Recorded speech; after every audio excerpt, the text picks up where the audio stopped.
We love super minis. They're affordable, economical, compact and nippy.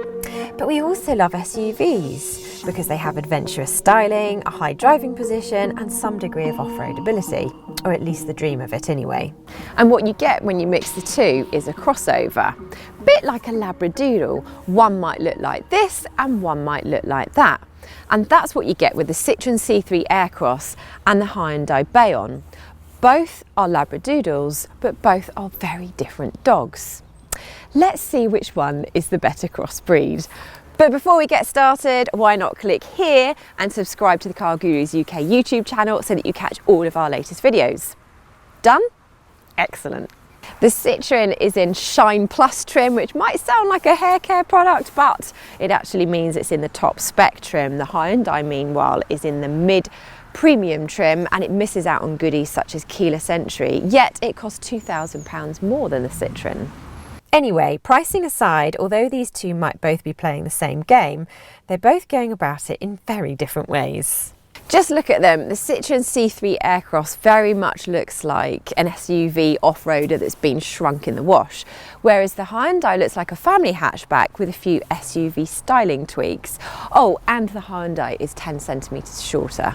Although it's hard to separate these two purely based on numbers, the C3 has a slightly more practical shape. In fact, the C3 is just that little bit more clever overall when it comes to storage. Both cars get an adjustable boot floor, except for basic C3 trim levels, and split folding rear seats, but only the Citroen has sliding rear seats and a front passenger seat that can be folded flat for longer loads.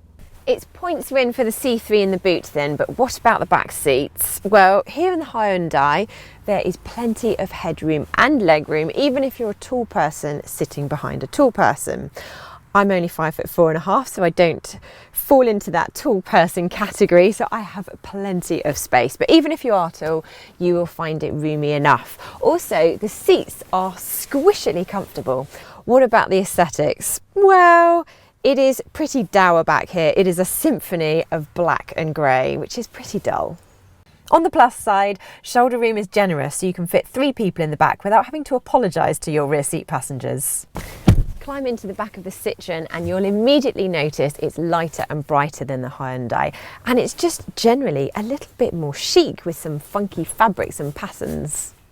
Because the rear seats are set quite high, you get a good view out, and it means there's no raised area in the footwell. It does mean that headroom is compromised though, especially if you've got a model fitted with the panoramic roof, though that's not the case here. Another definite advantage of the more upright Citroen is that it's easier to fit a child seat in the back, although both cars are a bit tight if it's a rear-facing one. It does, however, make it a lot easier to get in and out. Up front, the C3 is full of Gallic charm. It's got funky patterns on the seats, chunky air vents, and this fabric dash is a neat way of sidestepping a sea of hard plastic. And this armrest is pretty useful too. Unfortunately for the C3, it falls down a bit when it comes to the infotainment system. It has all the stuff you'd expect: digital radio, Apple CarPlay and Android Auto, Bluetooth integration and a USB port. But it really is clunky and the graphics aren't exactly crisp.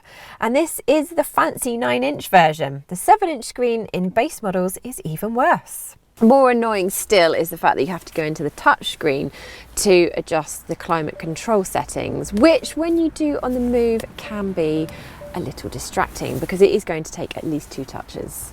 There's also no smart digital instrument display, and although the old-fashioned dials do look good, that onboard computer LCD display would have looked outdated in 1998.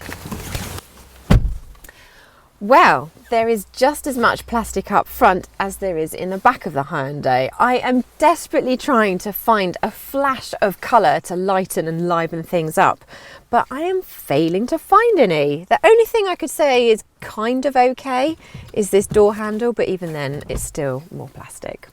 There are some reasonably attractive and striking shapes and patterns, such as on the speaker surrounds, but it's not exactly exciting. And although it feels like it'll be very hard wearing, it's all a bit scratchy to the touch. That said, the seats are very comfortable indeed, though it's a shame there's no lumbar adjustment. Fortunately for the Bayon, its interior is saved by its in-car technology. This 10-inch landscape touchscreen is standard on mid-range and above. Remember, this car is a mid-range premium edition. And yes, it's not exactly super speedy in its responses, however, it's intuitive and good looking. Plus, it comes with Apple CarPlay and Android Auto as standard.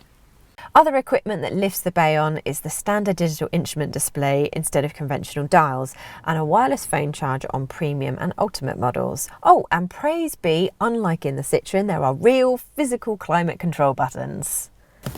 So far, it's fun and funky for the Citroen and solid and sensible for the Hyundai, but let's see how they drive. Citroen first, I think.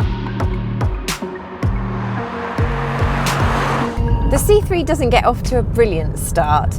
That thrummy engine note is rather, well, insistent, and the gear lever is long and a bit vague and slightly oddly placed, so it's actually quite difficult to get comfortable in here. The seats don't help. Citroen says they've been inspired by the luxury furniture industry, and they do look great, but the thing is, luxury furniture isn't designed to go around corners, and neither, sadly, are these seats. There's very little in the way of sideways support. The issues with the seats are made worse by the amount of body lean you get in the corners if you go into a bend with a little too much enthusiasm. And the suspension, instead of smoothing out the lumps and bumps, it kind of bounces you down the road a bit. If it sounds like we're being overly critical, allow us to dial it back a bit. Apart from the bouncy ride, the C3 Aircross's handling is perfectly acceptable. It's just that most of its rivals are better.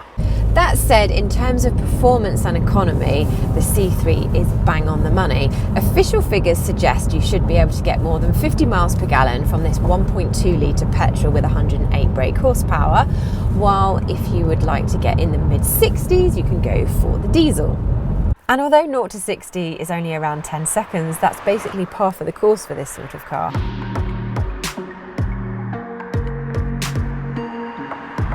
Coming out of the roly-poly, bouncy Citroen, you immediately notice how secure and well tied down the Hyundai is, with very little lean in the corners and a slick, precise, light gearbox. This is all relative though. In reality, a Ford Puma is much more satisfying to drive.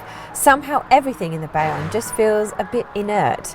You don't feel very connected with the process of driving. It is perfectly comfortable though and easygoing, with light steering and a comfortable ride that never feels too firm.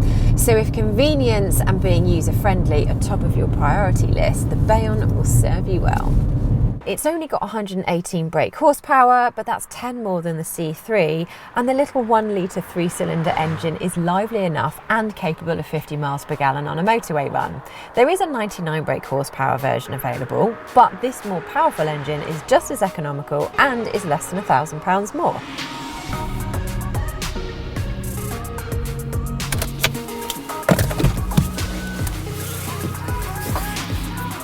Picking between these two cars really depends on your taste. If you want maximum SUV-ness from your crossover, then go for the C3 Aircross with its chunky styling and fun interior. The Hyundai is a bit more measured and a little bit boring, but it's got a way better infotainment system, it's nicer to drive, and it feels more solidly built. The biggest problem for both these cars though isn't each other, no, it's the other cars you could be buying instead.